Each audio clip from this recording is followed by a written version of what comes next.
এখন 31টা মানে দিন যাচ্ছে আমার সমস্যা মনে হয় বেড়ে যাচ্ছে।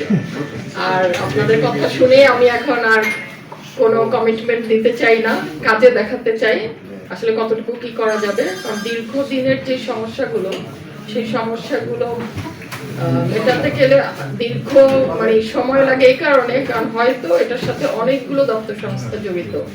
আর সব দপ্তর সংস্থা একসাথে এনে কাজ করা একটু কঠিন হয়ে যায় এই কারণে আমাদের আবার এই দপ্তর সংস্থাগুলোর উচ্চ পর্যায়ের যে অফিসগুলো আছে সেগুলো আবার মন্ত্রণালয় পর্যায়ে বা ঢাকায় বা অন্য কোথাও আছে।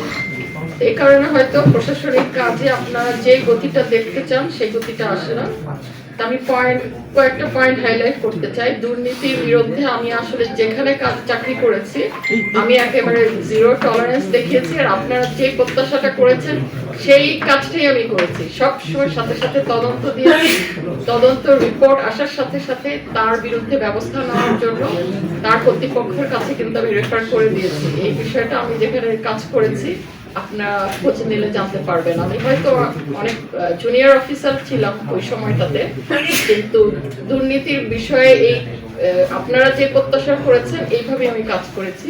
আমার অফিসারদেরকে আমি তাৎক্ষণিকভাবে দুর্নীতি বা এই ধরনের অভিযোগ করার ক্ষেত্রে আপনাদের প্রত্যাশাটা পূরণ করতে পারবো।